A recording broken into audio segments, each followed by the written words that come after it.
এই যে যুদ্ধবিরতি হলো অনেকটা হঠাৎ করেই ইসরায়েল সত্যি সত্যি মনে করছিল যে ইরানকে গোড়ায় দেবে, কিন্তু আসলে সম্ভব না, সম্ভব হয়নি।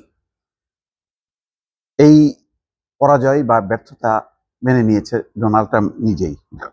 এখন খবর আছে নেতানিয়াহু, ইসরায়েলের বিরোধী দলীয় নেতা, বলছে এটা ইসরায়েলের জন্য রাজনৈতিক বিপর্যয়, নেতানিয়াহু ব্যর্থ হয়েছেন।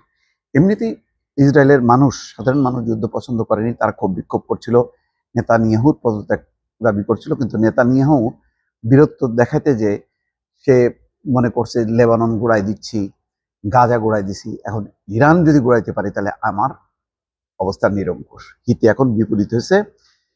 ইসরায়েলের বিরোধী দলের নেতা ইয়ার লাপিদ বলেছেন ইরানের যুদ্ধবিরতির সিদ্ধান্ত ইসরায়েলের জন্য একটি রাজনৈতিক বিপর্যয়।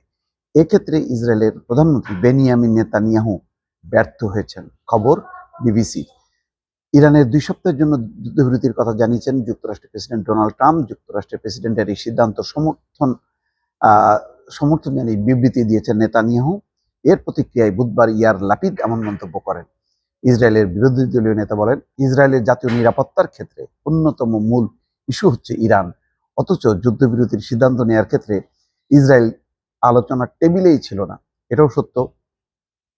আমেরিকা পাকিস্তানের সাথে কথা বলেছে, পাকিস্তান আমেরিকা এবং ইরানের সাথে কথা বলে 2 পক্ষকে রাজি করেছে। এখানে কিন্তু ওই ইসরায়েল হয়ে গেছে 3 নম্বর বাচ্চা। এটাই বলা হচ্ছে যে এখন ইরানকে যে ছাড় দেওয়া হলো, ইরান যে মুক্ত হয়ে গেল, সেটা ইসরায়েলের জন্য, জাতীয় নিরাপত্তার জন্য এখন হুমকি। ইসরায়েলের কি হবে এখন? ইরান তো এই তার বলতে গেলে এই যুদ্ধবিরতির পর এখন সে আরো শক্তিশালী হবে, তখন ইসরায়েলের কি হবে?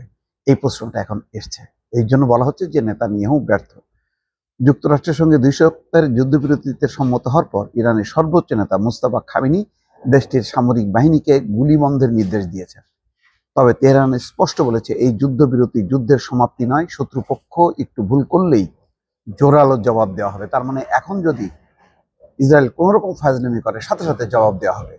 এই জন্য বলছে যে ট্রিগারে তাদের আঙুল অলরেডি রেডি হয়ে আছে।